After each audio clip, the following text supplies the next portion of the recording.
Buenas tardes. Vamos a dar inicio a la mesa 2 de este segundo coloquio de enseñanza y aprendizaje de la historia, que se llama Práctica Docente. Vamos a iniciar con el trabajo de Francisco José Díaz Marcilla, de la Universidad Nova de Lisboa, que se titula Experimentando la enseñanza de la historia con alumnado universitario ajeno a la disciplina. Bienvenido, Francisco. Le pasamos el micrófono. Hola, muy buenas noches aquí ya en la península ibérica, buenas tardes o días allí en México. Bueno, quiero empezar agradeciendo efectivamente a la organización por haber aceptado esta ponencia.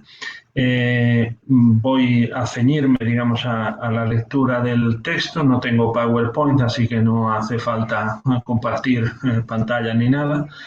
Entonces, intentando ser breve, les comento el contexto de esta reflexión, investigación sobre la enseñanza de la historia. Concretamente, en mi caso, la asignatura que imparto desde el curso pasado es Historia de la Hispania medieval, en contextos de alumnado universitario que no es de la disciplina de historia, como puedan ser las clases de historia que se dan en carreras como Historia del Arte o Antropología o Turismo, o, como es mi caso, en la carrera de portugués, Lingües, Literaturas y Culturas, en su área de estudios españoles en la Universidad de Nova de Lisboa. Dicho esto, intentaré ampliar el marco de reflexión a cuestiones teóricas que afectan a todos los profesores de historia en contextos, como digo, ajenos, de cara a buscar soluciones a problemas comunes, independientemente de si se enseña historia medieval, como es mi caso, moderna, colonial o contemporánea.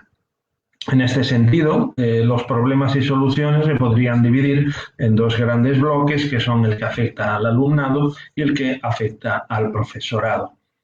Respecto al primero, el alumnado, la problemática se centra a su vez en dos factores: la falta de formación específica del alumnado y la falta de apetito científico sobre la materia. En efecto, el alumnado se enfrenta al hecho de tener que lidiar con una materia de la que desconoce la mayor parte del programa, por lo que el impacto informativo que recibe durante las clases puede resultar saturante y, por tanto, despertar la desidia y relajación de la atención hasta los días, como suele ocurrir, siempre previos al examen final. Dicho alumnado se encuentra normalmente ante una carencia de información, una carencia de formación de base que le impide conectar la información que recibe con algún tipo de conocimiento previo que no sea el recibido en las etapas iniciales de la enseñanza obligatoria y que, por norma general, no suele ser ni completo ni profundo. A esto hay que añadir el problema, como comentaba, de la falta de apetito científico que deriva de lo anterior, aunque creo que este problema es común no solo a la enseñanza de la historia, sino de todas las disciplinas humanísticas. Se trata concretamente del acceso a Internet y de la googleización del método de aprendizaje. Es decir, el alumnado tiende, y en estos tiempos, digamos, pandémicos más exageradamente, a aplicar la ley del mínimo esfuerzo. Ojo, no es una crítica, sino una simple constatación que se entiende en gran parte por la necesidad de optimizar el tiempo que tienen a disposición para, solventar muchas asignaturas muy diferentes entre sí y deben, por tanto, reducir el tiempo que le dedican a una en concreto para ganar en su conjunto.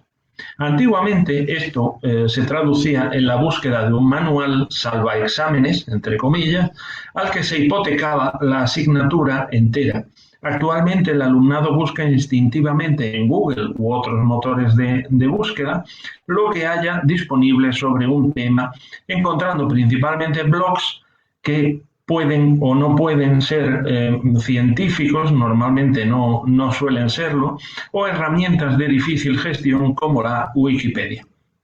Hay un problema de fondo que es la gestión, como digo, de toda esa información a la que tienen acceso, pues el discente no tiene capacidad para discernir si es apta, si es parcialmente apta o si es totalmente rechazable.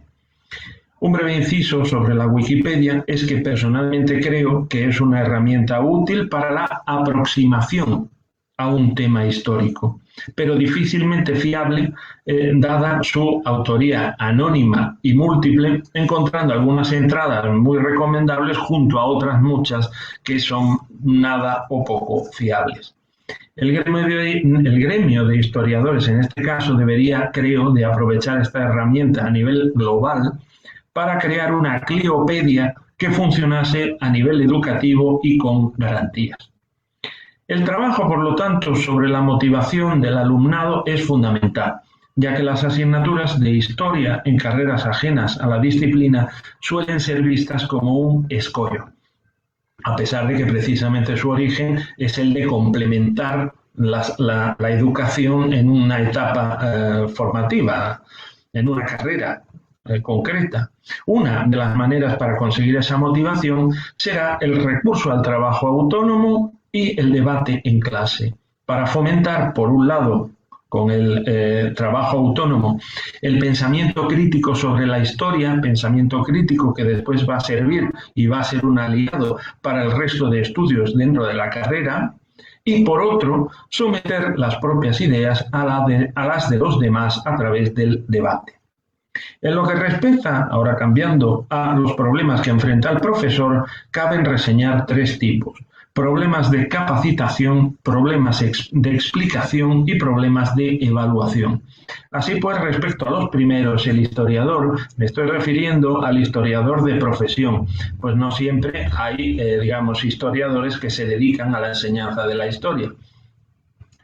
Enfrenta un problema, como digo, que deriva de la formación y de la carrera investigadora que el historiador haya desarrollado y de su grado de especialización. De hecho, tenemos un problema que se puede constatar por los índices de calidad, digamos, de las diferentes universidades, que a mayor especialización, es decir, por poner algunos ejemplos, haber estudiado únicamente la cerámica andalusí o la historia de un periodo muy concreto, una década muy concreta, o de un acontecimiento muy concreto como un episodio bélico, suele acompañarse una menor capacidad de transformar ese conocimiento en material de enseñanza, como digo, como norma general. La respuesta óptima sería la que permitiera insertar el conocimiento especializado en un discurso pedagógico articulado con los contenidos conceptuales básicos de la asignatura, que deberían irremediablemente estructurarse bajo la máxima latina de la reductio ad unum, o en castellano, simplificar al máximo. Estrechamente relacionado con los problemas de capacitación se encuentran los problemas de explicación, que se refieren a los que el profesor encuentra en el proceso de enseñanza-aprendizaje con el alumnado, como digo, en carreras ajenas a la historia. La solución a este dilema reside en aplicar la mencionada reductio o simplificación a través de una serie de unidades cronológicas para la enseñanza. Dado que la memorización de fechas, cuando no existe ni va a existir, porque muchas veces estas asignaturas son únicas, en estas carreras que no son de historia, no existe un conocimiento previo, por lo tanto es susceptible de ser olvidada al poco tiempo. Cabe atajar esta dificultad a través de dos maneras. Primero, evitando en lo posible las fechas concretas y sustituyéndolas en lo posible, como digo, por siglos como balizas cronológicas que ayuden a la comprensión y aprendizaje y fijación, digamos, de la información. Pero mucho más importante que eso es implementar un marco referencial de enseñanza basado en los procesos históricos, de tal manera que el alumnado sea consciente de que toda la historia se compone de procesos diacrónicos en los que existen unas líneas secuenciales de causa, desarrollo, consecuencia, interconectadas entre sí, cronológica y espacialmente, y que responden al principio de la multicausalidad. Todo es causado por un conglomerado de circunstancias políticas, económicas, sociales y culturales. Y terminamos este recorrido con los problemas sobre la evaluación. Aquí la cuestión radica en la cantidad de información a la que el alumnado es capaz de acceder y de si tal información formará parte del proceso evaluativo o no. Concretamente me refiero otra vez a lo mencionado sobre Internet y la cantidad de material que se encuentra a disposición en la red.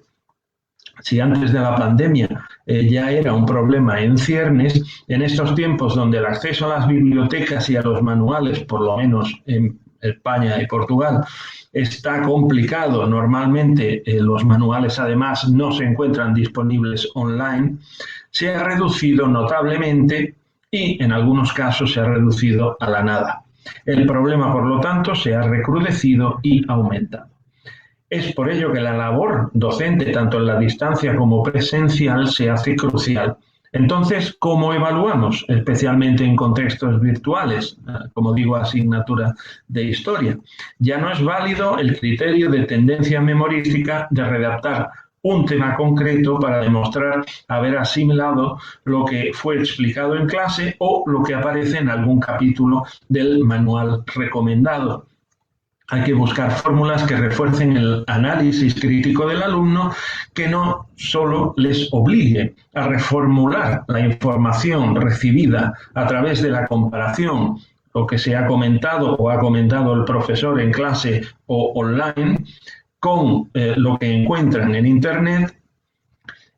Lo que debería hacerse, como digo, a manera de evaluación continua, sino que además el examen final debería de constar fundamentalmente de una cuestión, de una pregunta sobre alguna línea temática del curso que vincule varios procesos históricos y sea necesario, por lo tanto, que el alumno formule con sus propias palabras esa línea temática y, por tanto, aplique el pensamiento crítico. Estas son, en gran parte, las medidas que he utilizado en la práctica de la enseñanza de la historia de la península ibérica en la Edad Media, en una carrera ajena a la disciplina de la historia. Imagino que cada profesor se habrá enfrentado al dilema, especialmente el de la evaluación, de una manera diferente. Seguramente que con foros como en el que estamos ahora mismo ayudarán a tomar las mejores iniciativas y, por tanto, agradezco a todos la posibilidad de poder expresar la mía y someterla a juicio de los asistentes. Muchas gracias.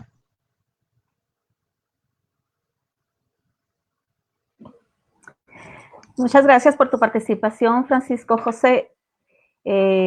Tenemos aquí una pregunta de Xochtecutlequi, que si hay algún referente teórico sobre los problemas de docente en explicaciones.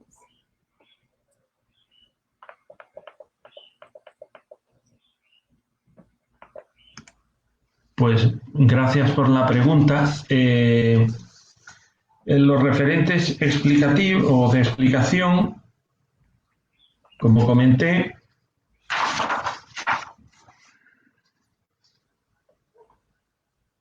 los referentes, digamos, de tipo teórico que he podido yo encontrar, pues digamos, son un poco los que he aplicado yo a mí mismo con una cierta idea. Es decir,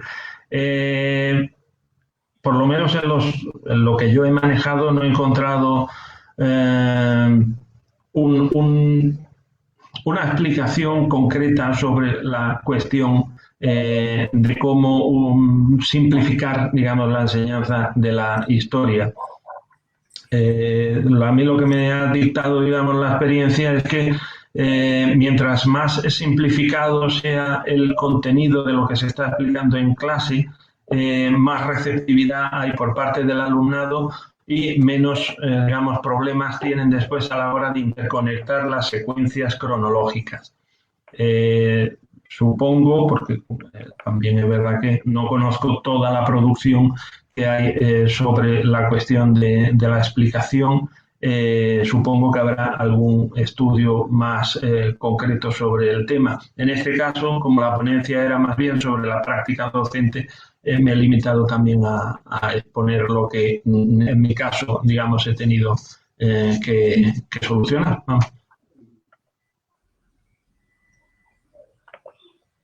Sí, efectivamente. creo que la situación que guarda la enseñanza de la historia en todos los niveles se recrudece mucho más cuando se trata de la enseñanza de la historia en educación universitaria y con alumnos que son totalmente ajenos a la disciplina, ¿no? La moda que impone esta búsqueda de información a través de la virtualidad, sin el rigor que mencionabas, José, creo que hace todavía más preocupante, ¿no? Todos estos detalles, ¿no? Cómo desarrollar el pensamiento crítico y los aspectos de evaluación. Creo que nos dejas con muchas inquietudes que ya tendremos oportunidad en otros foros de intercambiar. Pues nada, muchas gracias.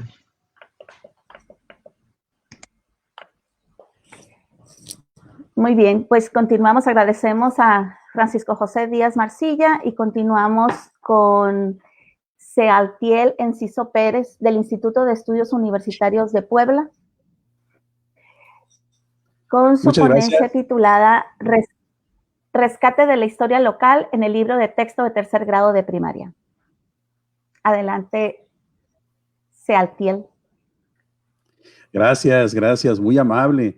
Pues antes que nada quiero dar un sentido agradecimiento a todas las instituciones que están coordinando este coloquio, este segundo coloquio de enseñanza-aprendizaje de la historia, edición internacional, y principalmente al doctor Irán Félix Rosas y a todo su equipo.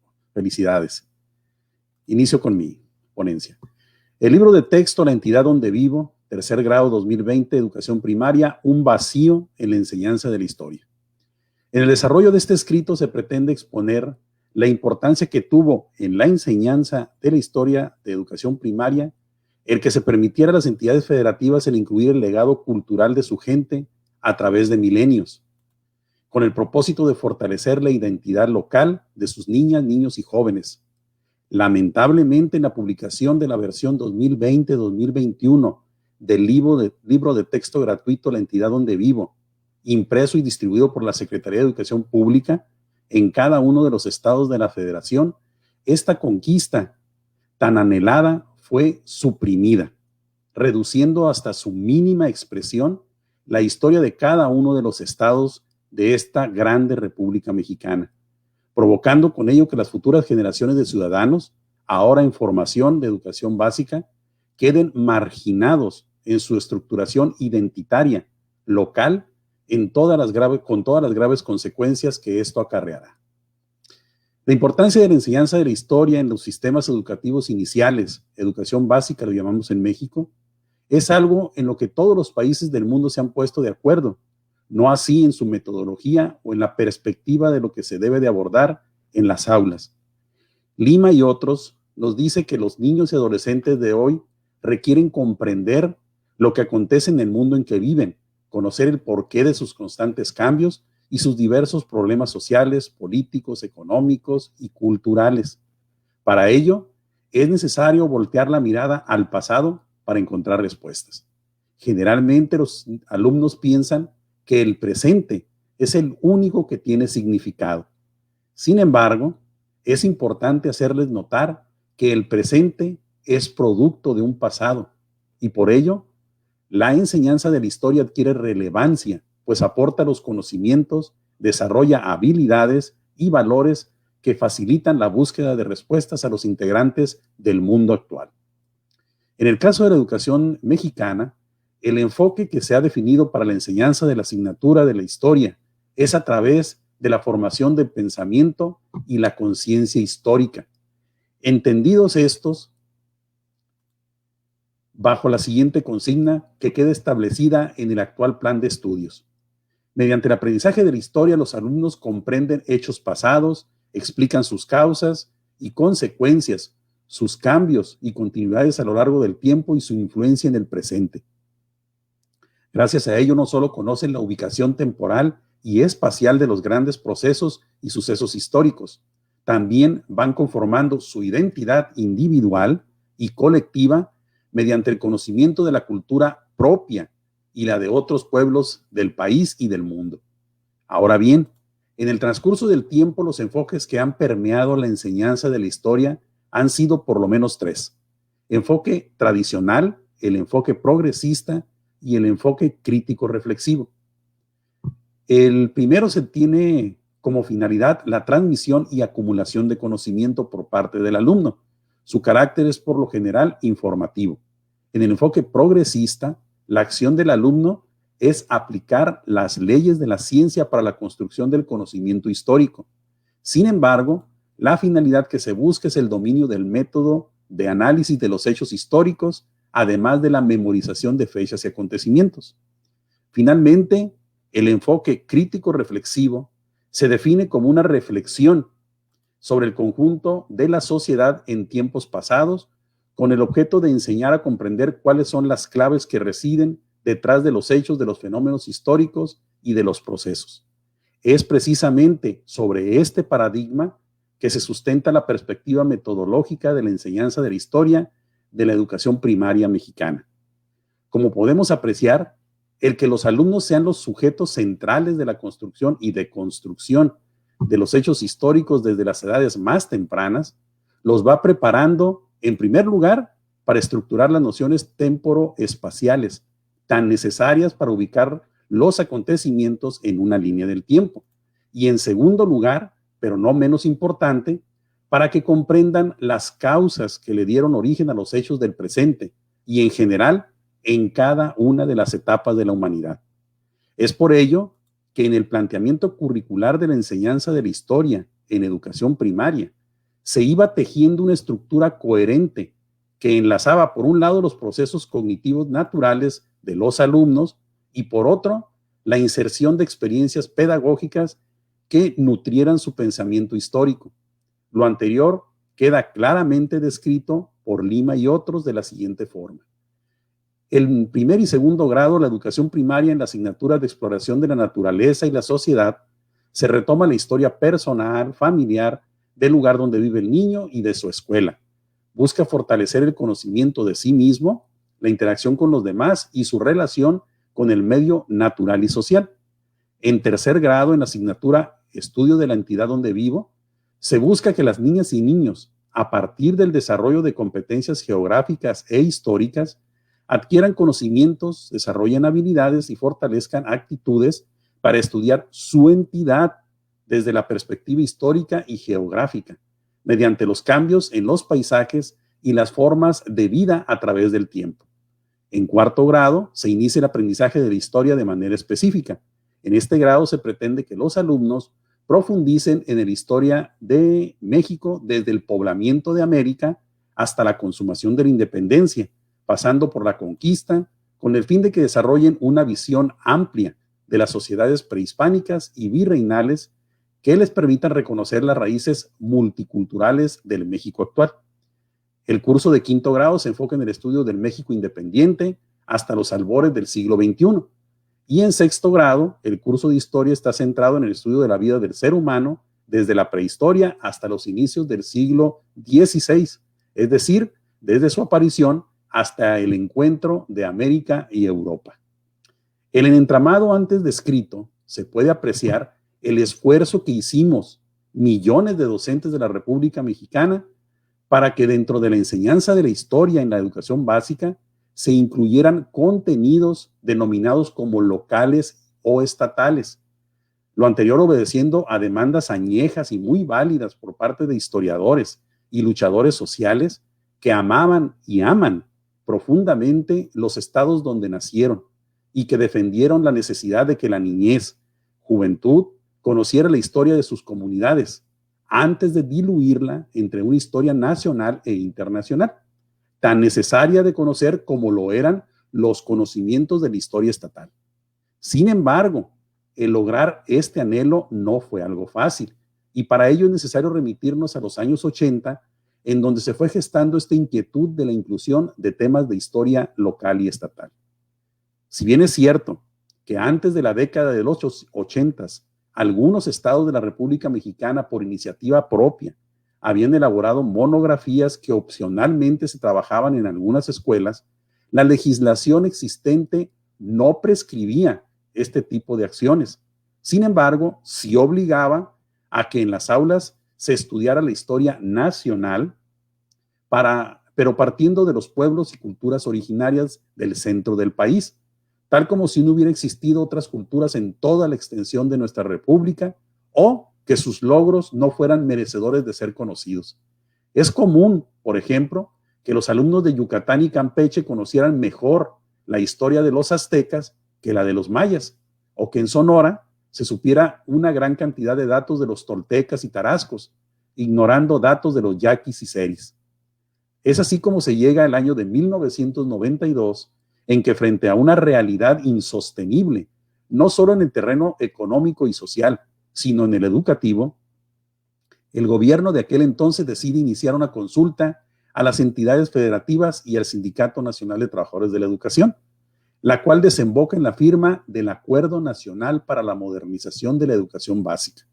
En el mencionado documento, el gobierno federal aceptaba explícitamente su política centralista en la educación básica, por lo que a partir de ese momento se realizarían las reformas correspondientes para dar una participación mayor a los gobiernos estatales, ya no solo en el manejo de recursos humanos y financieros, sino en los planes de estudio, permitiendo con ello el que se incluyeran temas locales y estatales que fueran considerados de relevancia.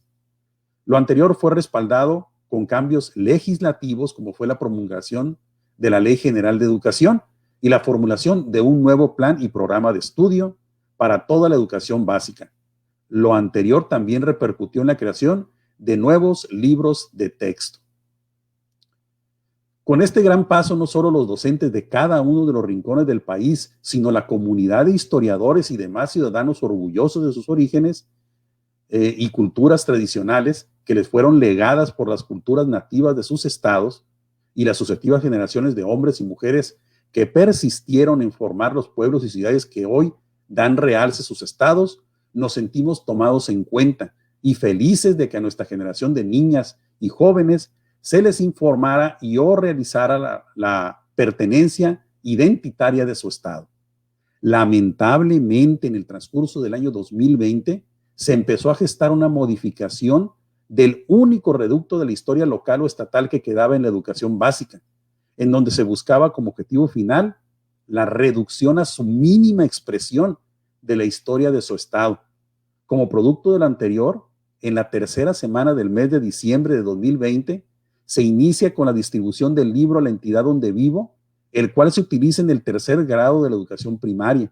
Al analizar este material, podemos darnos cuenta que la historia de la entidad, de todas las entidades del país, ha quedado reducida a 6 o 7 hojas, en donde sobresale lo escueto de su presentación, una austera línea del tiempo, párrafos famélicos de contenido, en donde las interrogantes son la estrategia para motivar al alumno para que busque por su cuenta la información que les corresponda. En general, se consumó un gran atraco a la formación de la identidad de nuestras generaciones nobles, y lo cual se realizó a espaldas del magisterio, de los historiadores y de las escuelas formadoras de docentes. Conclusión: ante una realidad avasallante en donde cada día es más constante apreciar a una niñez y juventud carente de conocimiento básico sobre la historia de sus estados, de sus culturas nativas y la trascendencia que tuvieron para forjar la realidad que se vive en sus rancherías, pueblos y ciudades, surge como una urgente necesidad el reincorporar el estudio sistemático de la historia local. No es posible que por decisiones centralistas y carentes de una explicación convincente se mutile la formación de nuestros niños jóvenes, dejándolos como presa fácil para aquellos que quieran despojarlos de su tierra, de su agua y de su herencia cultural, lo cual conseguirán fácilmente al carecer de estos futuros ciudadanos de una identidad plena sobre esa herencia intangible e invaluable. No olvidemos que las niñas, niños y jóvenes que tenemos actualmente en la educación básica van a venir a relevarnos en un futuro cada vez más cambiante. Serán los ciudadanos de esta nueva época y no podemos lanzarlos a esta realidad sin un conocimiento sólido de sus raíces y del lugar donde viven. Hacerlo no solo sería irresponsable, sino carente de ética y profesionalismo. Gracias. Muchas gracias por su participación. Celtiel tiene aquí algunas preguntas. El compañero Jesús Alejandro Báez nos pregunta, dice, que si a partir de su experiencia es necesaria la actualización de los libros de texto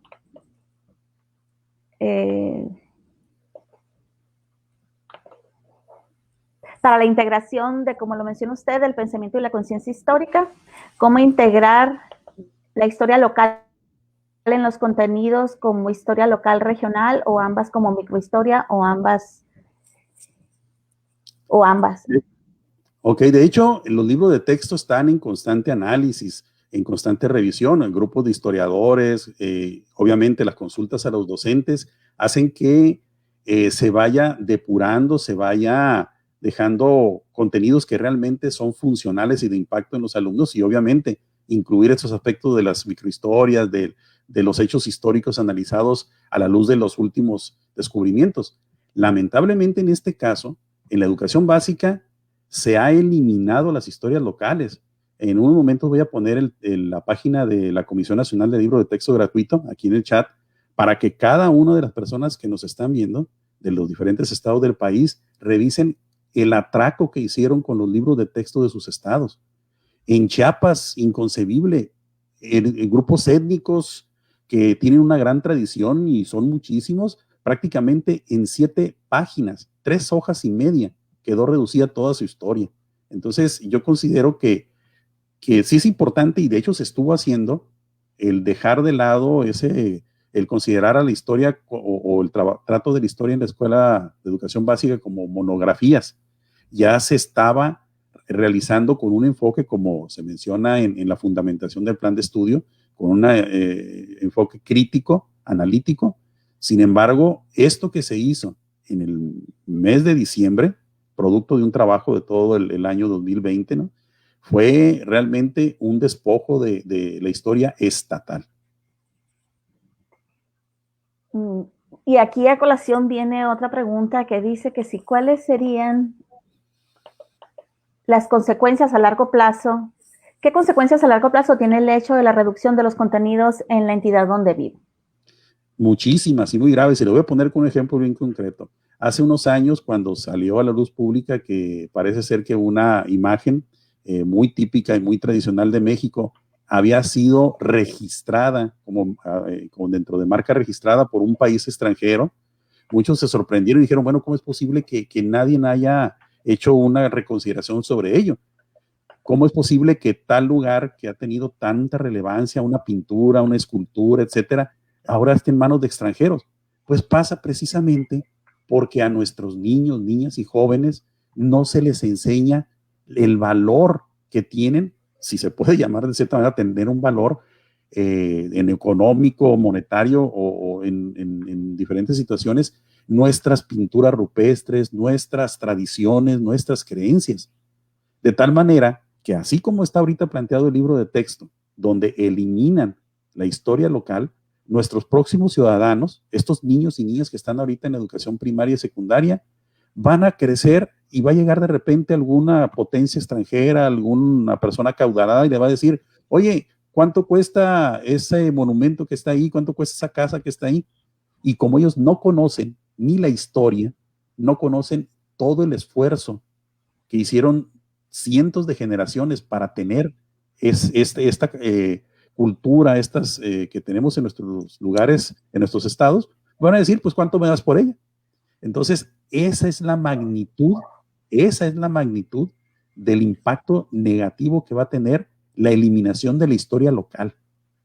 Tantos estados nos sentimos orgullosos de esas tradiciones. Por ejemplo, Sonora, esa Semana Santa tan maravillosa de los yaquis que está por llegar, en los Rarámuri, allá en Chihuahua, etcétera. Dentro de poco, nuestros niños, niñas van a decir, ¿y qué son esos? ¿Y qué son? ¿Y de dónde vienen? ¿A poco? Yo que sepa, nada más existen los aztecas, nada más existen los toltecas. ¿Por qué? Porque su historia local quedó eliminada. Efectivamente, ¿no? Los riesgos de tales ausencias son muchos y y de difícil alcance imaginarnos a dónde puede llegar. Bueno, y una última pregunta de la doctora Heidi Zúñiga dice, ¿cuáles tendrían que ser los ejes temáticos dominantes para definir el contenido de los libros de texto de historia local? Bueno, definitivamente, en la forma en que estaban hasta el año 2020, estaban muy bien estructurados porque existía la parte prehistórica, la parte de la colonia, la parte de lo que se le denominaba como movimiento independentista, ¿verdad? Y posteriormente la época de la Revolución Mexicana y el México contemporáneo. Pero obviamente, en el caso del tercer grado de educación primaria aquí en México, ahí se veía todos estos sucesos, pero dentro de cada estado, qué fue lo que ocurría. De tal manera que, por ejemplo, en Baja California Sur se veían los grupos prehispánicos que existieron aquí en nuestro estado, sus costumbres, tradiciones. Lo mismo pasaría en Sonora, en Campeche, en Guanajuato. Pero ahorita, con esto que hicieron, y que lamentablemente yo veo un pacto de silencio entre los grupos de historiadores, entre los grupos organizados y aislados también de personas que dedican a la historia, que no han dicho nada. Es increíble cómo en cada uno de los estados ese material ya es público. Ustedes pueden consultar en la página y no entiendo por qué en todos los estados gente valiosa y que se han destacado por ser historiadores de su cultura propia, cómo no han expresado nada. Entonces, creo que este es un buen momento, este simposio un coloquio, perdón, es un espacio idóneo para iniciar con ese análisis, y si hay que modernizar en la historia local en los libros de texto, adelante, pero que no se elimine. Eso sí que no se elimine. Gracias. Muchas gracias, Altiel. Nada más aprovecho un pequeño comercial. Por la tarde va a haber otra ponencia de una maestra de tercer grado donde hace un análisis del libro de la entidad donde vivo. Así que lo esperamos, creo que es la mesa 5. Claro que sí, vamos a estar. Muchas gracias, Altiel. Bueno, continuamos con Sara Zuleima Rivera Soto. Ella participa por la Escuela Normal Superior de Querétaro con su ponencia titulada El tratamiento de la historia reciente en el contexto escolar normalista, una propuesta para el desarrollo del pensamiento histórico. Muy bien, muchas gracias. Buenas tardes. ¿Sí me escuchan?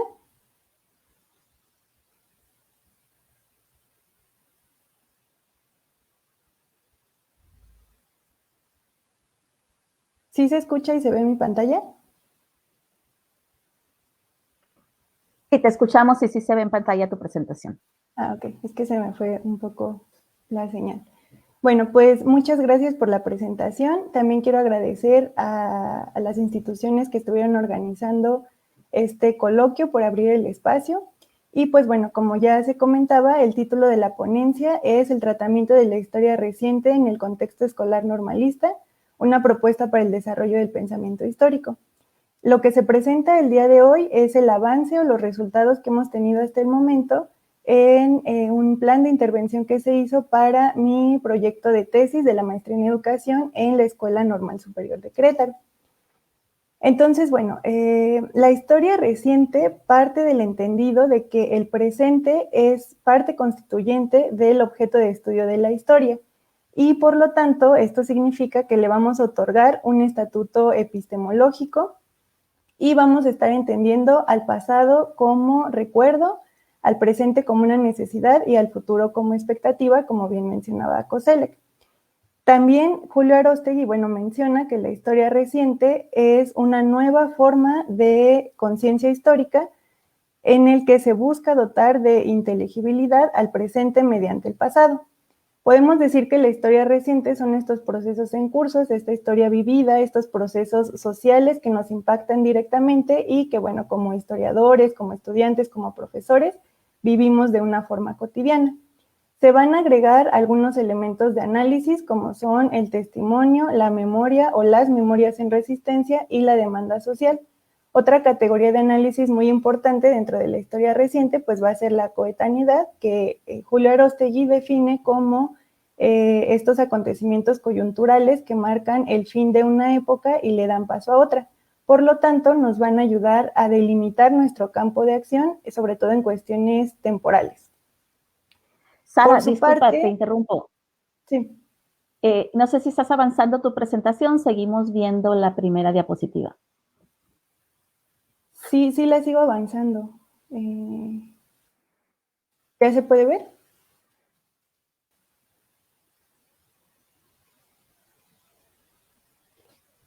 Seguimos viendo la portada de tu presentación. Okay. Si quieres cerrarla y abrirla nuevamente. Ahí está, ya. Ok, la voy a dejar así para que se pueda ir viendo el cambio. Bueno, entonces, por su parte, Celeste Cerdá marca 3 ejes en los que se puede analizar la historia reciente y sobre todo cómo la podemos tratar en el aula. Estos ejes son las conmemoraciones, los lugares y la historicidad. Y bueno, este primer eje tiene que ver con el análisis de la dinámica social en las conmemoraciones oficiales, pero también en las conmemoraciones no oficiales, de los hechos y de los acontecimientos que estamos estudiando. Celeste Cerdá dice que justamente en estas conmemoraciones es donde se actualizan las memorias en la esfera pública y es cuando se vuelven presentes. El segundo eje pues se va a referir a los espacios, estos espacios de memoria donde se marcan hitos históricos, ya sea tangibles o intangibles. Entonces, nosotros los podemos observar en plazas, en monumentos, en nombres de calles, pero también en otras cuestiones intangibles, ¿no? Como en consignas políticas, en teatro, en la música, etc. Y por último, bueno, el tercer eje tiene que ver con la historización de estas memorias, que hace alusión a las relaciones temporales entre presente, pasado y futuro. En la historia reciente vamos a encontrar una relación intrínseca entre la historia contada y la memoria vivida. Y también vamos a encontrar una coexistencia y la tensión entre la reconstrucción y la experiencia. Para poder dotar de historicidad al presente, pues es necesario utilizar otra categoría propia de la disciplina histórica, que es el tiempo histórico. Y pues bueno, el tiempo histórico lo estamos entendiendo como este tiempo social, este tiempo colectivo, conflictivo algunas veces, que se ve reflejado en nuestro lenguaje, en nuestras actividades, etcétera, y que, como les decía, se va construyendo de una forma colectiva. Entonces, en él vamos a poder ver estas relaciones temporales y causales que dan origen, sentido y desarrollo a los acontecimientos. También, obviamente, pues tiene que ver con estos procesos de cambio y continuidad, y específicamente dentro de la enseñanza de la historia retomo esta cita de Pallés y Santiesteban, que dice que la historia tenga significado para los estudiantes como una herramienta para entender mejor el presente de un pasado y aprender a intervenir en el futuro de un presente. La metodología que se está utilizando en esta propuesta de investigación, además de los ejes que ya mencionaba que propone Celeste Cerdá, también está la educación histórica, entendida como esta construcción de un conocimiento sistemático de ideas históricas, tanto en estudiantes como en profesores. El campo de acción específico de la educación histórica pues va a ser situaciones escolares concretas, el análisis de los currículums escolares y la eficacia de la enseñanza y el aprendizaje de la historia. Como base teórica y metodológica vamos a tener esta relación entre la epistemología de la historia, la metodología de las ciencias sociales y los debates historiográficos contemporáneos. Para poder aterrizar estos debates dentro del aula de clases, en general dentro de la educación, la metodología de la educación histórica propone utilizar conceptos de primer y de segundo orden.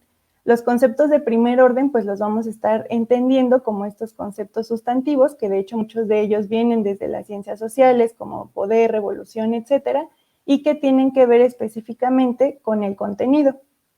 Y los conceptos de segundo orden, pues van a ser estas categorías analíticas que vienen desde la disciplina histórica, que se retoman de esta disciplina, y que, bueno, nos van a ayudar a hacer interpretaciones, argumentaciones y en general a poder resolver problemas históricos dentro del aula de clases. Por lo tanto, dentro de estos conceptos de segundo orden, pues vamos a encontrar tiempo, espacio histórico, empatía, causalidad, relevancia, evidencia, etc.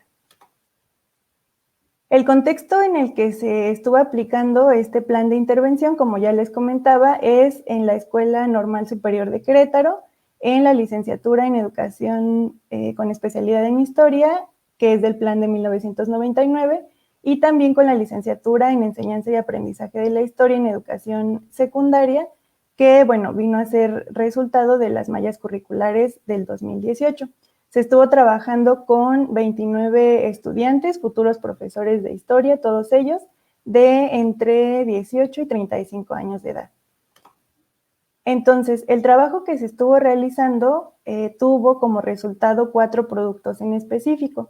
El primero de ellos, la primera intervención que se hizo fue el desarrollo de un ensayo por parte de estudiantes de primer semestre en el que realizaban un análisis y tendían puentes entre los conceptos de tiempo y espacio históricos y evidencia histórica con fuentes primarias y secundarias que se fueron analizando a lo largo del curso de un tema específico que ellos propusieron a partir de las necesidades y de que consideraban apremiante revisar o retomar ese tema en las clases. Otra fue la realización de propuestas de intervención, estuvieron antecedidas por una investigación histórica y se aterrizaron en la planeación para nivel secundaria, pero que también se pudiera aplicar en algunos otros contextos de educación no formal. También se hizo una propuesta museográfica, de la misma forma se hizo previamente una investigación histórica y después los estudiantes desarrollaron un proyecto básico para un montaje museográfico. Y por último se hizo una crítica de fuentes a partir, bueno, las fuentes que se estuvieron analizando fueron específicamente para la enseñanza de la historia reciente. Entonces, dentro de las etapas de la intervención, pues primero dimos una introducción al marco teórico y a la metodología de la historia reciente.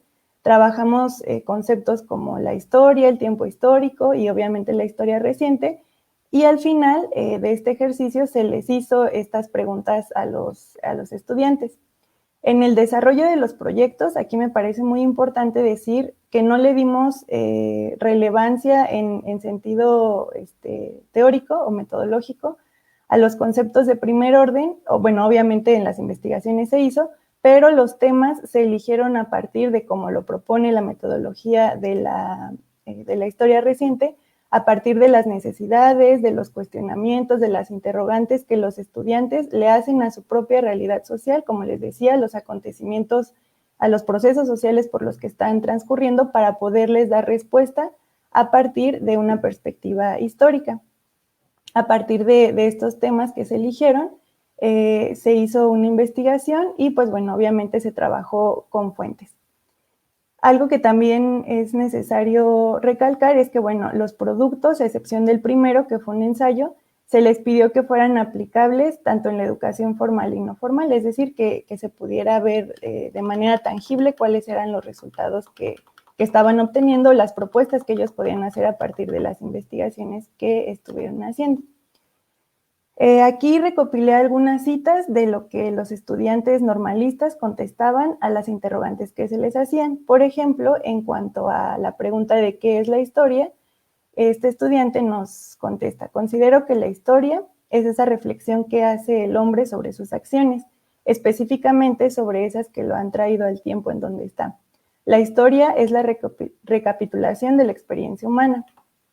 Con respecto al tiempo histórico, este mismo estudiante nos dice: es esa división temporal que hemos definido en la historia para poder situar o clasificar esa experiencia humana de la que ya hablaba en la respuesta anterior.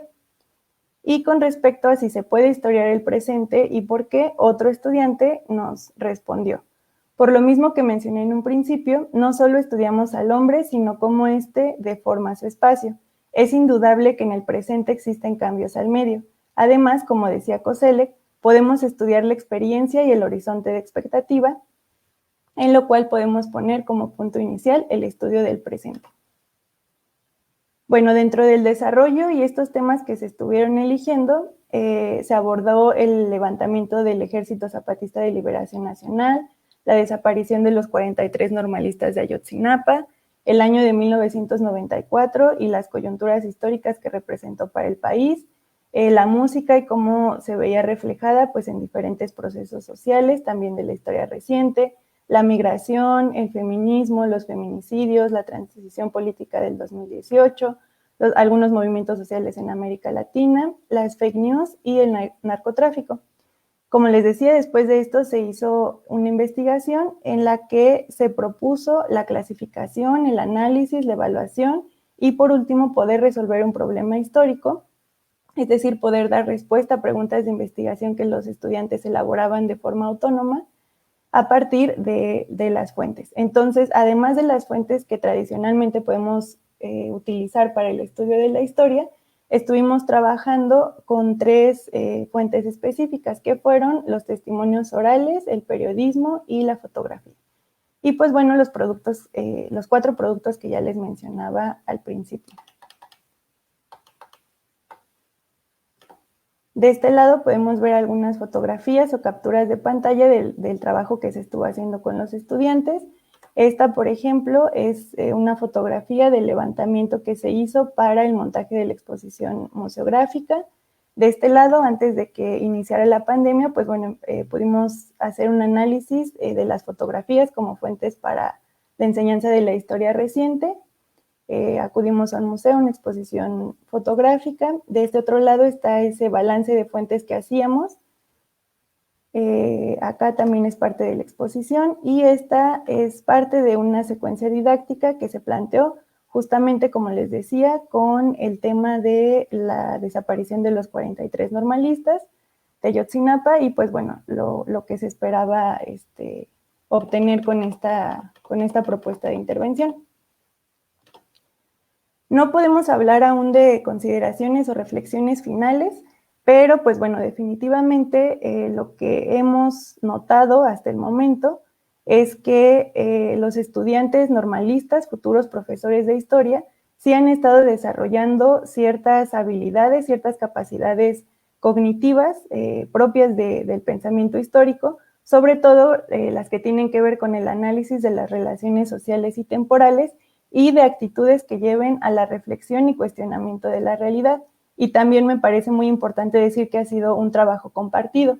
En la Escuela Normal Superior de Querétaro existimos un grupo de profesores y profesoras de historia que, bueno, hemos abordado este tipo de temas, introducido estas metodologías para que los estudiantes, pues bueno, puedan cuestionar desde, sí, el contenido, pero pues también desde una perspectiva teórica y metodológica.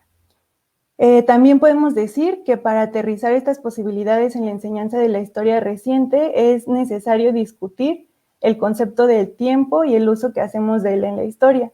Es decir, bueno, cómo estamos relacionando el presente, el pasado y el futuro y por qué en la historia oficial siempre se nos hace creer que nos llega o que la historia nos llega del pasado al presente, ¿no? Y que ese pasado es incuestionable, que ese pasado puede o no tiene más bien otras interpretaciones, anquilosado, etcétera, y que tampoco se nos hablan sobre estas proyecciones hacia el futuro.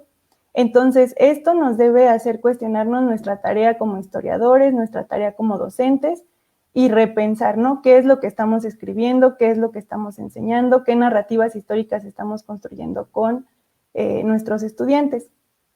También me parece muy importante que, bueno, la historia o la enseñanza de la historia reciente debe retomar temas conflictivos porque justamente estos temas son los que atraviesan la vida real y cotidiana de nuestros estudiantes, que les significan y que ellos también sepan que pueden explicar su dimensión temporal o que lo pueden explicar desde la disciplina histórica. Y bueno, como les decía, también que estas propuestas que salgan a partir de la reflexión de nuestros futuros docentes pues se puedan convertir en propuestas tangibles. Y pues bueno, por mi parte eso sería todo. Muchas gracias. Aquí les dejo mi contacto y aquí también están algunas referencias que se utilizaron para esta exposición.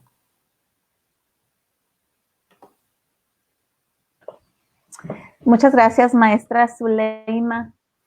Definitivamente el abordaje de la historia reciente genera mucha atracción por parte de los alumnos, sobre todo en educación superior, ¿no? Creo que ahí como que están más familiarizados, si bien por las noticias, si bien por su acceso a internet. Creo que es mucho más impactante en alumnos ya que tienen formado cierto criterio, ¿no? Pero me parecería también una propuesta muy interesante de realizar con alumnos de otros niveles como en educación básica o media básica, porque planteas retos bastante interesantes. Hay una...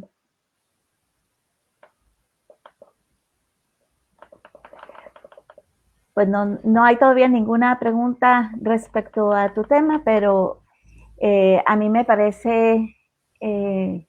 bueno, yo tengo una pregunta. Sí. Yo creo que pues nos dejaste muy claro, ¿no? Sobre cuáles son los aspectos, los productos y los aspectos que se consideran en la elaboración de estos trabajos donde se aborda la historia reciente.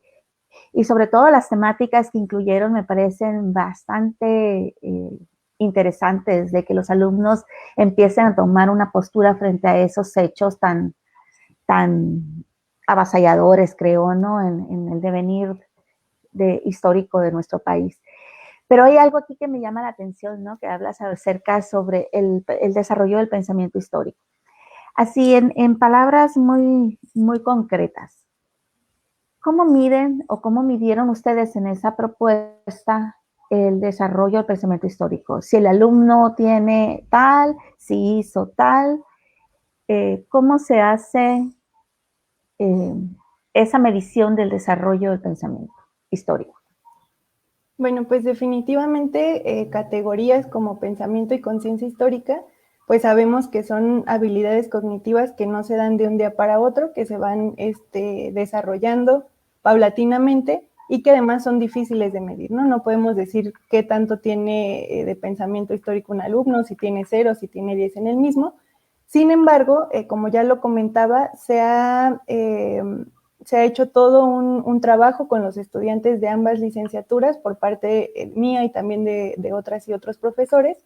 Entonces, específicamente en lo que yo estuve trabajando con ellos, se buscaba que tuvieran, como lo plantea el pensamiento histórico, pues que tuvieran una actitud y propuestas autónomas frente a los temas que ellos mismos estaban escogiendo, ¿no? Entonces, que se cuestionaran por qué era relevante históricamente hablar sobre la desaparición de los 43 normalistas de Ayotzinapa, hablar sobre los feminicidios en México. A partir de eso, bueno, que buscaran, con los de primero, por ejemplo, sí se les acercaron algunas fuentes, pero con los demás que ya habíamos estado trabajando fuentes en algunas otras intervenciones y en otras materias, que ellos mismos buscaran sus fuentes, ¿no? Y entonces que a partir de ellas, pues, se plantearan preguntas y a la vez estuvieran respondiendo a esos cuestionamientos que se estaban haciendo. Entonces, no es como que tuvieran 0 o 10 en el desarrollo del pensamiento histórico, pero sí planteaban preguntas argumentadas a partir de las fuentes que ellos estaban proponiendo, si le podían dar resolución, si hacían una comparación crítica realmente de las fuentes, ¿no? En la historia reciente lo que pasa también con las fuentes es que tenemos un montón de información que nos llega por todos lados. Entonces, esta crítica se tiene que volver muchísimo más exhaustiva, ¿no? Entonces, en ese tipo de ejercicios es en el que nosotros estábamos viendo qué tanto se estaban desarrollando este tipo de habilidades y de capacidades cognitivas. Sí, muy interesante. Y viene en relación con lo que comentaba Francisco José hace un momento, ¿no? De aprender a discernir, aprender a elegir, a seleccionar, a discriminar información de acuerdo a la fuente que lo proporciona. Hay una pregunta aquí por parte del doctor Siddhartha, que pregunta sobre cuáles fueron las técnicas para la recogida de datos. Bueno, los datos se estuvieron recogiendo a partir de un diario de observación, de un diario de campo, cuando estábamos en la modalidad presencial, y a partir de que iniciamos con el confinamiento, pues bueno, hubo diferentes estrategias o diferentes mecanismos, ¿no? Lo que también se buscaba es que esos temas, esas propuestas, esas preguntas se estuvieran socializando constantemente. Entonces, bueno, se hicieron a partir de plataformas como Zoom, como Meet, en las cuales quedaron grabadas, y a partir de eso, bueno, se estuvieron recopilando los datos. También a partir, bueno, de estos productos que ya les estaba mencionando, del proyecto básico museográfico, de las propuestas de intervención, de las planeaciones, etcétera. Muy bien, y una última pregunta aquí del compañero Jesús Alejandro Báez. Dice, ¿cómo se hizo el tratamiento de las fuentes para llegar a la interpretación de las mismas?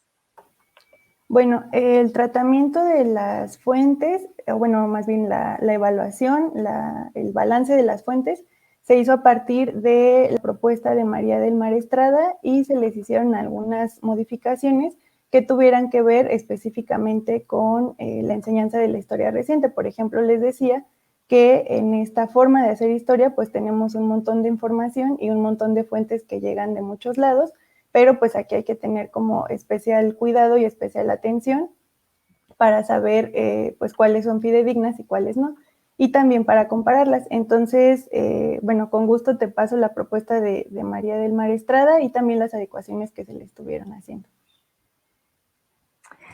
Muy bien, pues con esta aportación de Sara Zuleima, bueno, esa respuesta que ofrece Sara Zuleima, concluimos con su ponencia. Le damos ahora el micrófono a Roberto Leite Rodríguez. Sí, hola, buenas tardes. Con su ponencia titulada La práctica docente, sincronía y diacronía en la enseñanza y aprendizaje de la historia. Bienvenido, Roberto. El micrófono es suyo. Sí, muchas gracias. Pues, primero déjenme decirles que, a ver, no sé si se vea.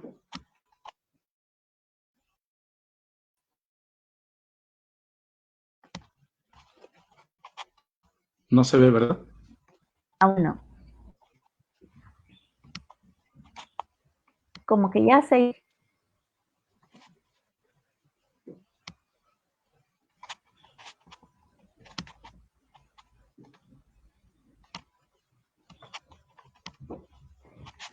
No, perdón, no me permite. Bueno, decirles lo siguiente. Primero agradecerles la oportunidad de escuchar pues tantas situaciones que vivimos quienes trabajamos en historias desde hace mucho tiempo y quienes nos ha preocupado la identidad de nuestro país y de nuestros estudiantes, ¿no?, que se están formando. Pues yo provengo de la Escuela Normal de Zumpango en el Estado de México. Tengo un antecedente, se podría decir, ideológico, social, de lucha. Soy egresado de la Escuela Normal Rural de Tenería, Lázaro Cárdenas del Río, hermana de Ayotzinapa. Entonces, en ese modus vivendus conocemos lo que sucede o lo que pasa en aquellos que luego no somos escuchados, en aquellas voces que se intentan apagar desde los aparatos ideológicos del Estado, diría Gramsci, ¿no? El título de esta ponencia, La práctica docente, sincronía y diacronía en la enseñanza y aprendizaje de la historia, pues está vinculada precisamente a la formación de docentes que estuvimos trabajando durante el quinto semestre, Plan de Estudios 2018, de la licenciatura en Enseñanza y Aprendizaje de la Historia en Educación Secundaria. Pero como parte de, se puede decir, de esta experiencia académica, lo venimos trabajando desde el Plan 97, en las asignaturas de Enseñanza de la Historia en Educación Primaria, posteriormente en el Plan 2012, en su fase, desde la fase piloto, de actualización, por ahí con el colega que escuché hace un rato, a Siddhartha Camargo, con un saludo para él, a la doctora Belinda Arteaga también, con la doctora Alicia Civera, con el doctor Martín Hurtado Galvez, y que por cierto motivaron en mucho estos procesos académicos, ¿no? Y cuando se abre la licenciatura, la oportunidad de trabajar la licenciatura en Historia en la Escuela Normal de Zumpango, pues se abre el plan 1999, ya un plan con la urgencia de remodelarse, ¿no? Y ya con el 2018, bueno, pues hay una remodelación rotunda, diría yo, muy importante y muy benéfica para los estudiantes, pero que también, como todo plan y programas de estudio, pues requiere ser atendida, ¿no?, en algunos complementos. Este proyecto, déjenme decirles que esta ponencia más bien, perdón, surge de un proyecto titulado Factores que inciden en la práctica de los profesores de educación primaria primero a sexto y educación secundaria e historia en los municipios de Zumpango y Nextlalpan en el Estado de México. Es un proyecto general en donde participamos varios colegas que seguramente nos están escuchando, a la maestra María de Jesús Yolanda Tapia Torres, al maestro Gabriel Flores Bautista y al maestro Marcelino Jaime Gómez Godínez Avelino, quienes en este grupo de investigación hemos intentado pues que seamos escuchados, ¿no?, en esto que llevamos de investigación. Particularmente esta ponencia se derivó con el propósito de analizar las preocupaciones y dificultades de los futuros profesores durante las jornadas de práctica docente realizadas a distancia con alumnos de diversas escuelas secundarias en la asignatura de historia. El enfoque es totalmente cualitativo, desde la fenomenología, por la cuestión que estamos viviendo pandémica y por las situaciones que más adelante vamos a mostrar. Algunos de los instrumentos fueron las entrevistas, los informes de prácticas y algunas otras evidencias de nuestros alumnos, estudiantes, docentes en formación en esta licenciatura. Los hallazgos pues muestran las problemáticas que experimentan los docentes en formación en la práctica docente en cuanto a dispositivos tecnológicos, a la planificación, a los recursos didácticos, a las plataformas digitales, a la ausencia de los estudiantes de la escuela secundaria, entre otros. Al mismo tiempo se encuentran los porqués de la desmotivación en la impartición de clases de manera virtual para enseñar y aprender historia. Una de las cuestiones importantes, y aquí es una de las evidencias empíricas de los estudiantes, de lo que ellos manifiestan, dice así: una de las situaciones que acomplejan el procedimiento de aprendizaje son la parte económica, en la cual se encuentra la mayoría de los alumnos, puesto que el factor de la pandemia mundial ha creado estragos en las diferentes familias, que sitúan la localidad donde se encuentra la institución, en mi visión personal, en el estudio del problema en particular, es una ruptura educativa. Del seguimiento de evaluación de tanto planificaciones en los maestros, así como las políticas educativas de tomar un nuevo orden por medio de los canales televisivos de impartimiento de las clases y temas programados. Aquí, lo que rescatamos es que hay una situación reproductora de la planificación tanto de los docentes titulares, y que nuestros estudiantes han sido obligados de manera, es decir, para darles ese espacio de la práctica, también tuvieron que pues planificarse, por decir de esa manera, ¿no? Y es de tipo instruccional. Y entonces aquí la realidad es de este tipo, ¿no? Entonces el programa de Aprende de Casa decimos que es de tipo instruccional, pero solamente reproductorio. Lo que nos llama la atención, pues, ¿dónde queda el pensar histórico y la conciencia histórica, ¿no? Dado que son elementos fundamentales que no es porque se señalen en los planes y programas de estudio. Me parece que es una construcción social. No se observa el desarrollo de una metodología hacia el pensamiento y conciencia histórica, dado que aquí, a pesar de que hay propuestas desde los planes y programas de estudio, pues hay métodos, lógicamente, desde los métodos históricos que se han propuesto en diversas instituciones, diversos colegas, pero sin embargo, a pesar de esas propuestas, se ha caído en una especie de reproducción. No lo podemos decir de todas las instituciones, son algunas de las escuelas las que pues no nos dan ese espacio educativo para trabajarlo, ¿no?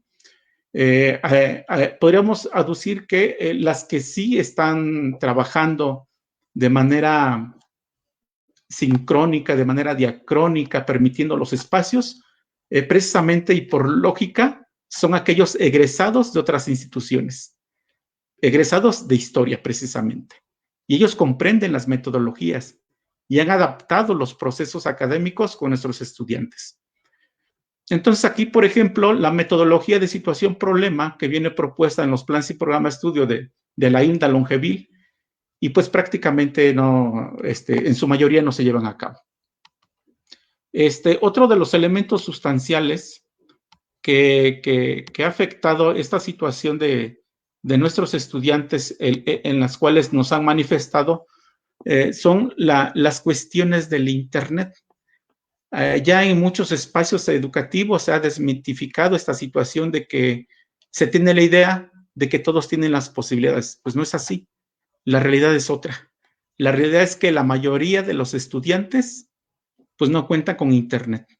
Y me refiero a los estudiantes de la escuela secundaria. Y entonces, aquí nuestros estudiantes cuando intentan conectarse, pues difícilmente. Además de que en el Estado de México, por ejemplo, se arraigó tanto el asunto, se puede decir, de control, que a los profesores de educación secundaria les dieron un correo electrónico de Gmail, controlado, lógicamente, en la cual muchos de los profesores, pues por celos profesionales, no comparten con nuestros estudiantes. Vuelvo a repetir, algunos de ellos sí lo hacen y bienvenido, ¿no? Esa forma de ser flexibles ante quienes se están formando. Y bueno, aquí, por ejemplo, tenemos datos importantes donde el 35% de los estudiantes en estos contextos de Zumpango y Nextralpan, pues carecen de conexión. Y en esa parte me parece que es sustancial la realidad, ¿no? Dado que se manifiesta que pues los datos se consumen de manera muy rápida y muchos de los maestros titulares han optado por solo solicitar a los estudiantes pues solamente los trabajos vía WhatsApp para que estos sean como que entregados, ¿no? En tiempo y forma. Que esa es una de las situaciones que también son importantes. Leo otro texto que extraímos también de los docentes que nos comentan. Dice, bueno, pues como mencioné anteriormente, en esta ocasión fue totalmente diferente y siento que no trabajé lo suficiente. Para empezar, como se muestran las gráficas, hay problemas en cuanto a la conexión de Internet y a las clases en general. Había días en especial que teníamos clase y si teníamos el 20% de asistencia en cada clase era demasiado. También considero que un factor importante que afectaba la asistencia era el horario de clase. Las dos clases las tenía a las 7 de la mañana en 2 días diferentes. Entonces también aquí se menciona un elemento importante, ¿no? Que los alumnos pues no están en sintonía, ¿no? Así que eso también era un factor importante. Otro tema importante para mí fue la entrega de actividades y la realización de los mismos. Me considero una persona esmerada con su trabajo, creativa e innovadora, pero en esta ocasión fue muy complicado. En cuanto a la entrega y la realización, porque no las hacían y en los casos en que sí los hacían, los entregaban 2 días después de la fijada. La verdad, eso me desanimó mucho. Y entonces, escuchar estos escritos, estos textos, el dato empírico de los estudiantes, pues para nosotros nos preocupa bastante, ¿no? Dado que el compromiso y responsabilidad de los estudiantes de la escuela, aunque sabemos que hay factores económicos en ese sentido. Las escuelas, sí, eso también lo tenemos que decir, no se consideró la asignatura de historia en esa etapa de pandemia para su enseñanza y aprendizaje. Y eso lo digo porque pues estuvimos de cerca con los estudiantes, escuchando a maestros y directivos, organizamos reuniones virtuales y ellos nos decían honestamente que solamente estaban trabajando español y matemáticas. Y entonces desde ahí, yo diría, a la historia no se le da importancia, ¿sí? No es trascendental. Pero para otros que seguimos en esa lucha ideológica, creo que sí es importante y por eso estamos aquí, ¿no? Se ha afectado el aspecto socioemocional del docente en formación, que es algo que también nos está preocupando mucho y que estamos en ese proceso de rescate que más adelante diré en qué consiste. Los docentes en formación se preocupan porque cumplen trabajos, más no por la construcción de un pensamiento histórico y conciencia histórica. Es decir, no se trata de que entreguen los mismos estudiantes sus tareas escolares, se trata de una construcción social, ¿no? Y esa construcción social está encaminada al pensar histórico y a la conciencia histórica, en la cual denotamos que ahí están las competencias, ¿no? Esas competencias que aluden los planes y programas de estudio, pero que en esa realidad pues no se permite en mucho. Y trabajamos también una especie de preguntas que fueron consideradas desde estos elementos, ¿no? Por ejemplo, la pregunta número 1, ¿cómo planificaste un cambio de tu práctica anterior a la actual, dado que los estudiantes realizaron 2 jornadas de trabajo? Dice aquí donde sale a relucir uno de los detalles, ¿no?, problemáticos. Honestamente, no pude generar un cambio o una mejora de la planificación anterior a la actual, porque no pude tener una ejecución de la misma. Y por lo tanto, siento que no adquirí los conocimientos que necesitaba o los suficientes. Tal vez sí en lo teórico, pero no en lo práctico. Entonces aquí sale a relucir pues esas situaciones que viven nuestros estudiantes en la cual no se les permitió trabajar de manera pues virtual, ¿no? ¿De qué manera actuaste y observaste el proceso y las consecuencias de ese cambio? Pues siento que quedé estancado en este periodo de práctica. Se puede adquirir la experiencia, qué se necesita para desarrollar las competencias que se deben tener. Entonces aquí hay una preocupación del mismo estudiante. ¿Qué reflexionaste acerca de estos procesos de enseñanza y aprendizaje de la historia? Pues alcancé a comprender que existen ocasiones en que por más dispuesto que esté uno, si no es el momento, no se va a dar la oportunidad. Pienso que un semestre no es suficiente para adaptarse a una nueva modalidad, y mucho menos si no nos habíamos adaptado a la anterior. ¿Qué aspectos de planificación replanificaste? Sinceramente, repetí el modelo de la secuencia porque fue lo que la maestra titular me pidió, me permitió y me sugirió. Aún así, no la pude ejecutar. Fíjense, este dato es importante porque se le solicita realizar una planificación reproductiva y ni así se le dio el espacio. ¿Cómo actuaste y observaste tu segunda jornada de práctica? Me dejó mucho que desear, pues siento que mi desempeño pudo haber sido mejor. Y me hubiera encantado poder ejecutar mis secuencias con el grupo. O sea, hay una disposición por parte de nuestros estudiantes, pero sin embargo, no fue permitido. ¿Qué aspecto de tu práctica volverías a reflexionar y por qué? La planeación, pues creo que las secuencias podrían ser más creativas. Creo que desde casa es posible abrir todo un mundo de posibilidades que podríamos postular como propuestas didácticas para el desarrollo de los diferentes temas que abordamos en las secuencias. Esto es parte de las entrevistas que estamos depurando. Digo, estamos porque todavía no hemos concluido, ¿sí? Uno tiene que ser honesto en lo que se trabaja en historia, en lo que vamos avanzando, y estamos en ese proceso de reconstrucción del documento, ¿no? Uno de los aspectos sustanciales para terminar esta charla es que pensamos que hay que configurar la práctica entre la formación inicial y las escuelas secundarias, a fin de que a la historia se le dé importancia, al igual que otras disciplinas. Existe la necesidad de potenciar el pensamiento histórico y la conciencia histórica. Me parece que es en todos los actores, tanto en nivel básico de las escuelas secundarias, especialmente en la asignatura de historia, y entre las escuelas normales, ¿no? Por lo menos en la que compete a nosotros. Es importante rescatar los aspectos socioemocionales de los docentes en formación en una valoración de sí mismo y del otro. Y decimos de sí mismo como aquello que ha trabajado Michel Foucault en su texto La hermenéutica de sí, ¿no? Que es uno de los textos que en lo personal nos encanta porque me parece que recupera esas formas de vida que llevan las personas. Y cuando decimos del otro, aludimos a un texto, El grito manso de Paulo Freire, donde él plantea que él de forma individual pues no lo puede hacer todo, necesita del otro y de los otros.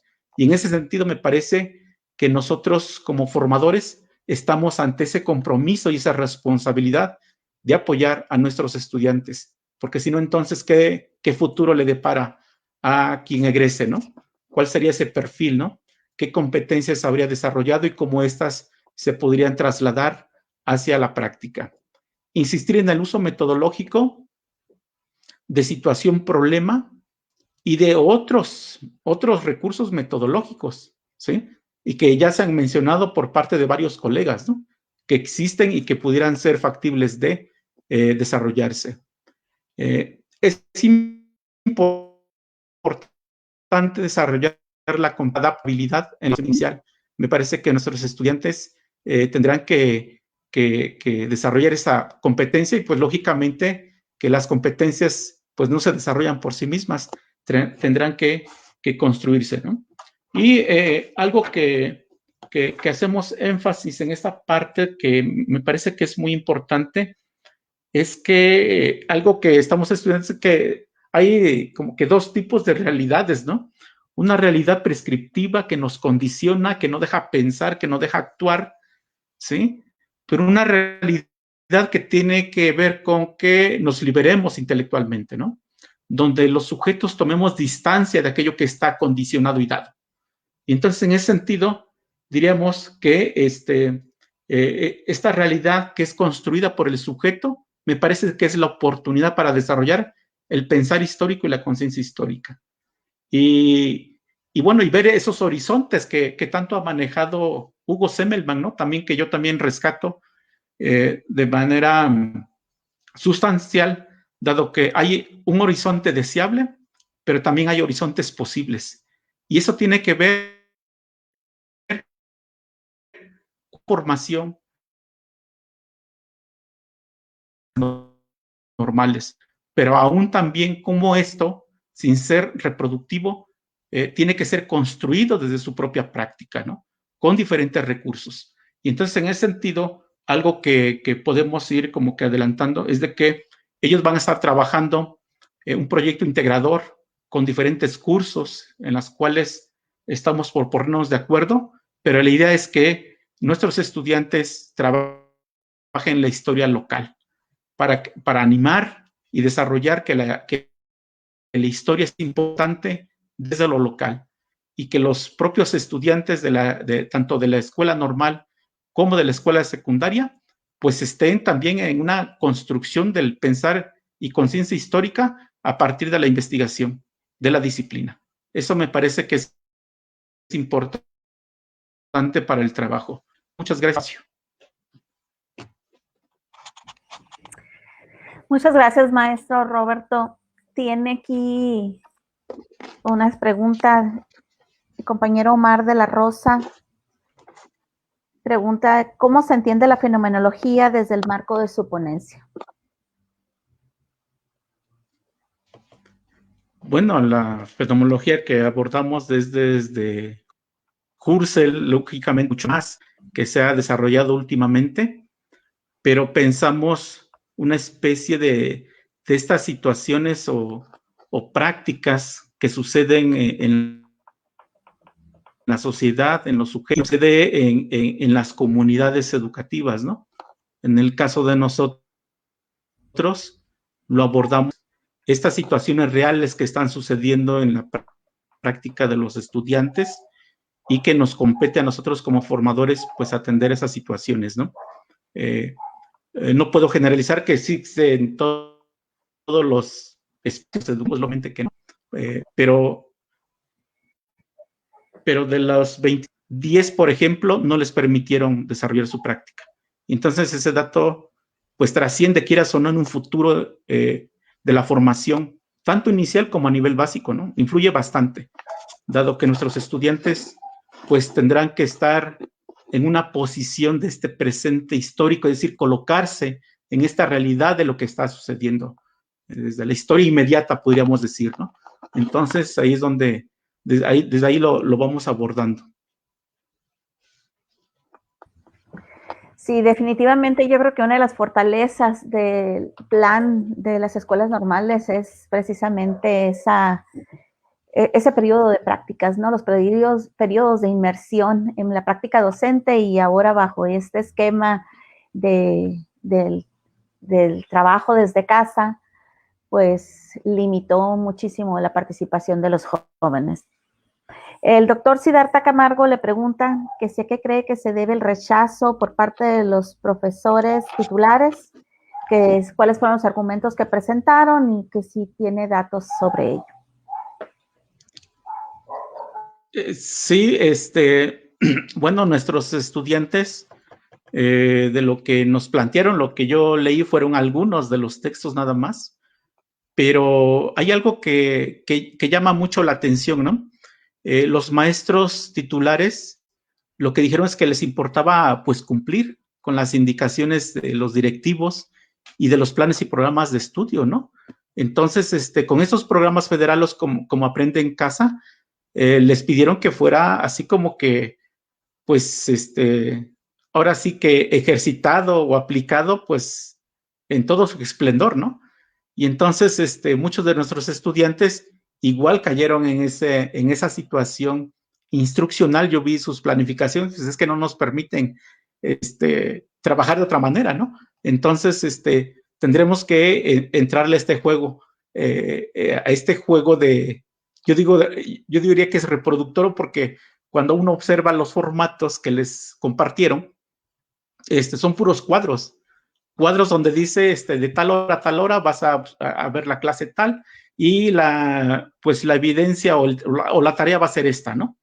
Y entonces eso se entrega por vía de WhatsApp y ya, o sea, no hay una experiencia que enriquezca estos procesos del pensar y de la conciencia histórica. Me parece que ahí es donde, pues está el asunto, ¿no? Y aquí yo traigo alusión a algo que ayer precisamente se conmemoró, 14 de marzo, pero de 1883, y en la cual concordamos, ¿no? En este discurso de Engels en la tumba de Carlos Marx, se descubrió la ley del desarrollo de la naturaleza orgánica. Marx descubrió la ley de desarrollo de la historia humana y habla mucho de cómo hay una maleza ideológica que nos va atrapando, que nos va encerrando.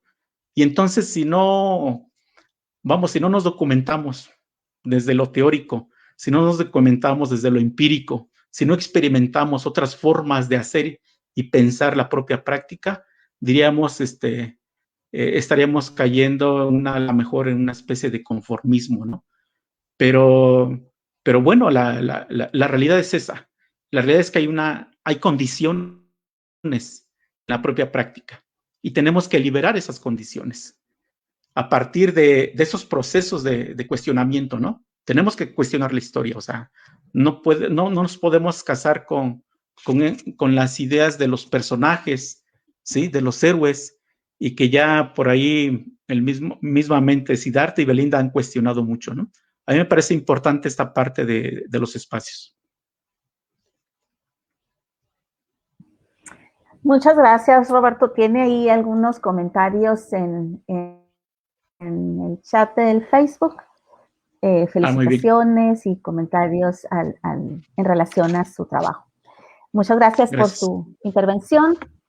Y ahora vamos a presentar la última ponencia de nuestra mesa, que está a cargo de César Hernández Heredia y Mirza Mirari González Useri, de la Universidad Autónoma del Estado de México y de la Benemérita Universidad Autónoma de Puebla, respectivamente. Su trabajo se titula El uso de la wiki como estrategia didáctica para el aprendizaje de arcaísmos en la actualización de recetas. Adelante, compañeros, les dejo el micrófono. ¿Qué tal? Muchas gracias. Igual me sumo al agradecimiento de abrir estos espacios para poder compartir, pues, la percepción y visibilizar la historia desde distintas disciplinas, ¿no? Y bueno, parte de nuestro proyecto, y que ya lo titularon, es el uso de la wiki como estrategia didáctica para el aprendizaje de arcaísmos en la actualización de recetas antiguas, y nosotros lo estamos situando desde el área de formación del perfil profesional en gastronomía. Creo que tenemos ahí un problema con la presentación. Listo, ya está. Bueno, nosotros vamos a entender a la formación del gastrónomo desde diversas áreas.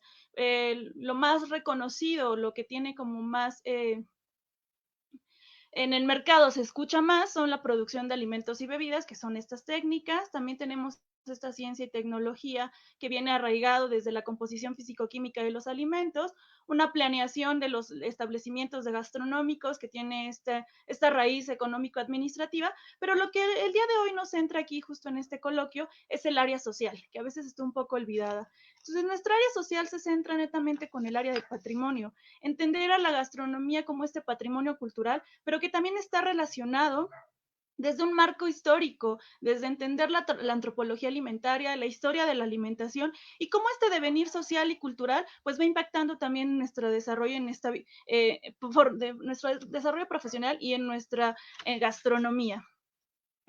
A partir de esto, nosotros proponemos el objetivo de esta investigación o de esta ponencia, identificar la pertinencia de una wiki como una estrategia didáctica que permite integrar los contenidos teóricos y facilitar el proceso de actualización de recetas antiguas. Entonces, vamos a partir de entender o de reconocer los recetarios como estos documentos que nos van a facilitar, como lo hablaba desde el área patrimonial, estos contextos, estos estudios históricos, sociales y culturales, ¿no? Los recetarios, pues a partir de una revisión, un análisis, nos van a permitir entender, reconocer los aspectos históricos que han marcado ciertos cambios y que estos cambios indudablemente pues van a impactar en el valor gastronómico. Entonces, nosotros analizamos, si bien hemos tenido la oportunidad de escuchar a varios historiadores, nosotros como gastrónomos retomamos estos textos, primero analizando este contexto, el contexto histórico, desde qué postura han sido escritos, cómo lo han escrito, cuáles son los detalles que se han escrito, cuáles son las estructuras sociales de donde parten, y cómo el mestizaje que también se ha dado dentro de la gastronomía, pues va impactando en este contexto descrito en los recetarios. Y por otro lado, identificamos este lenguaje, estos arcaísmos. Nosotros, desde nuestra formación, logramos identificar al menos 3 espacios o 3 conceptos: las medidas, los ingredientes y las técnicas y las preparaciones.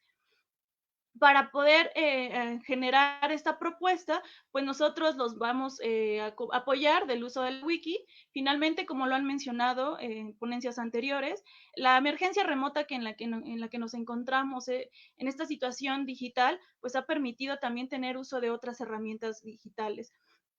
Y el uso de la wiki nosotros nos ha funcionado como un recurso didáctico que nos va a permitir alojar contenidos teóricos que se enlazan netamente desde este aspecto social, desde el área patrimonial, para que puedan ser consultados posteriormente y que además esto permita tener clara una fuente verídica, coherente, congruente para el trabajo colaborativo en la actualización de recetas posteriores. Y también nosotros tratamos de buscar ciertas habilidades o reconocer ciertas habilidades en el trabajo autónomo de los estudiantes.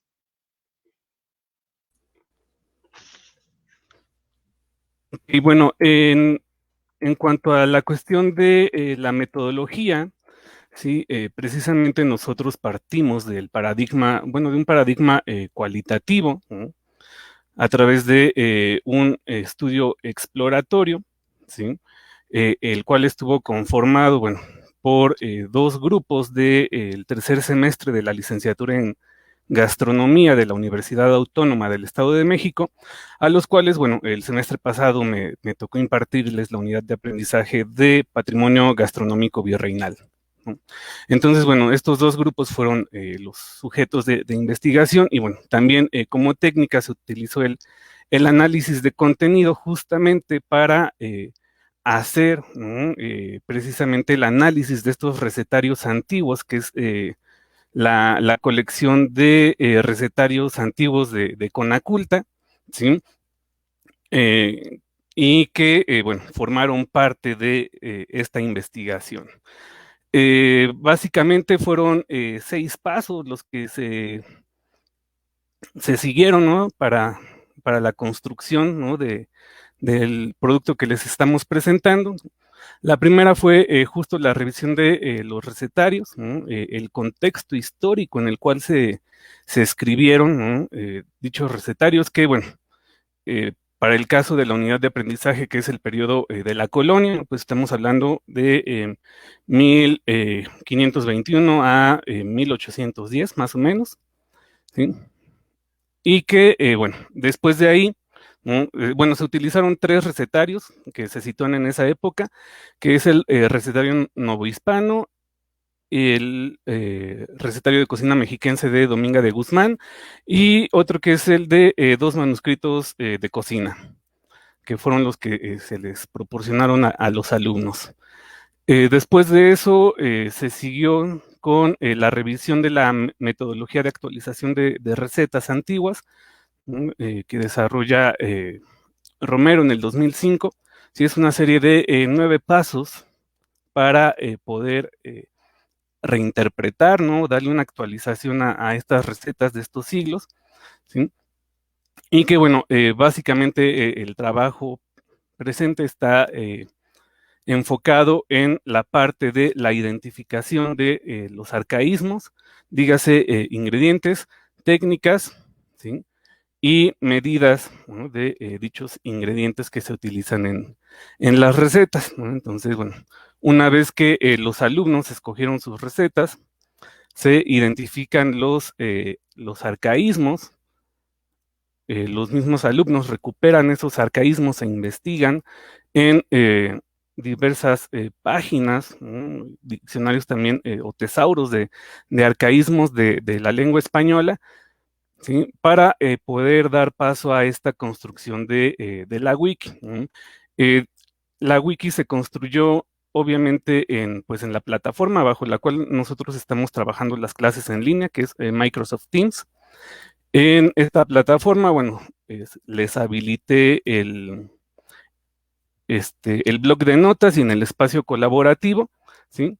Se hizo la construcción de esta wiki, la cual, bueno, una de sus finalidades es que pudieran utilizarla para consultas posteriores o incluso, bueno, este semestre que están llevando patrimonio gastronómico del siglo XIX al contemporáneo, todavía les pueda funcionar como una fuente de consulta confiable, ¿no? En torno a los arcaísmos, ¿no? Entonces, bueno, justo ahora estoy presentando, ¿no? 2 imágenes, ¿no? Son ejemplos de pues los 2 grupos, ¿no? Los 2 listados, ¿no? Obviamente, pues no se ve todo el listado completo, ¿no? Y que, bueno, se darán cuenta aquí, me permite ver, ¿no? Qué alumno fue el que escribió o cooperó, ¿no? Para la construcción de esta wiki, ¿no?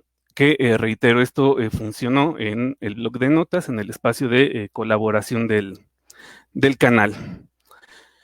Y, bueno, por último, esta parte de los resultados, ¿no?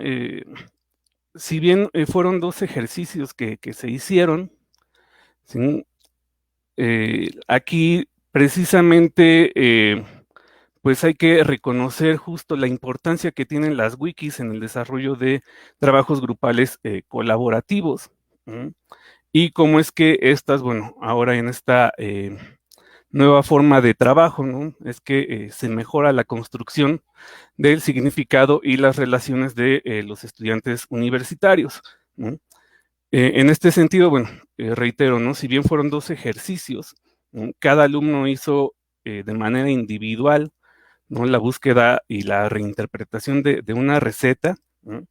Pero al final del día la construcción de la wiki fue para todos, ¿no? Entonces, lo que permitió esta wiki, hablando gastronómicamente, ¿no? En este aspecto de los arcaísmos, pues fue darle ese sentido gastronómico, ¿no?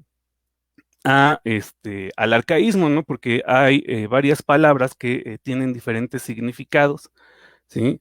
Y que a veces, pues el que se encontraba no tenía que ver con la parte gastronómica. Entonces se hizo más investigación para poder darle el significado gastronómico a dicho arcaísmo, ¿no? Por otro lado, bueno, pues también se facilita el proceso de enseñanza-aprendizaje colaborativo, ¿sí? Se fomenta la capacidad crítica y el trabajo autónomo del alumno. Y por último, y algo que es muy importante en la concepción del plan de estudios de la universidad, Es esta parte de la revalorización del patrimonio gastronómico. En este caso, bueno, la revalorización de estos recetarios antiguos como fuentes históricas, ¿no?, dentro de la formación del licenciado en gastronomía, ¿no? Entonces, bueno, básicamente estos son los resultados que obtuvimos, ¿sí?, con esta investigación realizada el semestre pasado, ¿sí? Entonces, bueno, pues por nuestra parte, ¿no?, sería todo. Muchas gracias por su atención.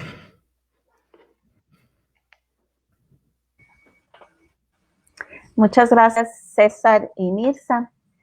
Me parece un ejercicio bastante interesante esta recuperación que han hecho de la terminología, de los arcaísmos y todo, que viene a enriquecer en mucho el bagaje cultural y el bagaje histórico de la labor que ustedes hacen. Nunca me hubiera imaginado que los gastrónomos tuvieran alguna relación en el quehacer histórico, pero aplaudo la iniciativa y me parece muy interesante.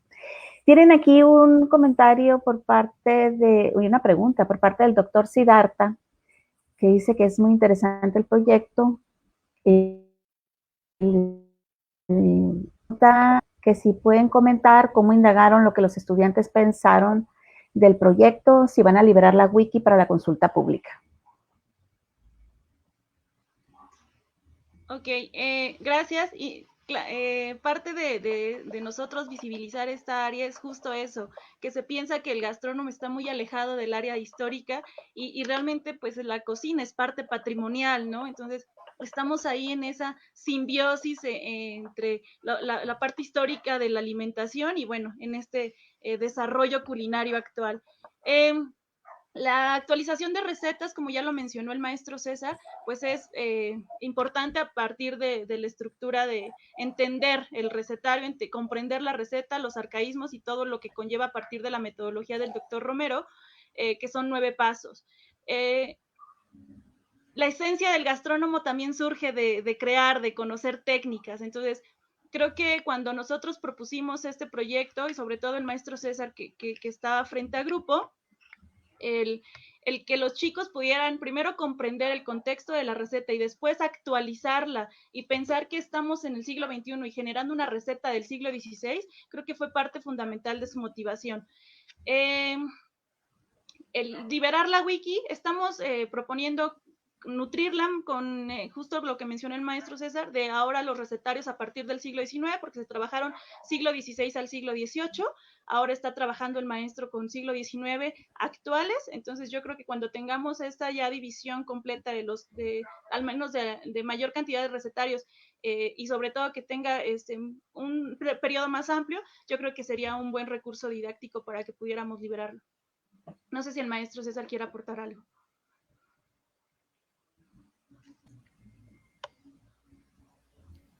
No me parece pertinente y atinada tu participación. Pues aquí en los comentarios tienen algunas felicitaciones. En los comentarios aquí de Facebook estaba leyendo para ver si aparecía alguna otra pregunta. Me parece un trabajo muy interesante y los felicito por la iniciativa de recuperar justamente ese patrimonio, ¿no?, cultural e histórico de todos los mexicanos. Pues no me queda más que agradecer su participación y agradecerle la participación a todos los ponentes de esta mesa número 2. Creo que lo hicieron con un exceso de maldad de ustedes a la última ponencia que tenía que ver con la cocina y todo eso, porque ya aquí en Hermosillo son las 2 de la tarde y nos queda nada más una hora para buscar qué comer. Pues los esperamos en las actividades de las mesas que inician ahorita a las 3. Sigue la mesa número 3, que van a presentar el tema sobre estrategias didácticas, a cargo del profesor Rodolfo López Castillo. Pues los esperamos ahorita en un ratito más y pues muchas gracias a todos por su participación, gracias a los ponentes por compartir su trabajo y gracias a los asistentes por interesarse en todo lo que hacemos. Muchas gracias, buena tarde. Gracias, buena tarde.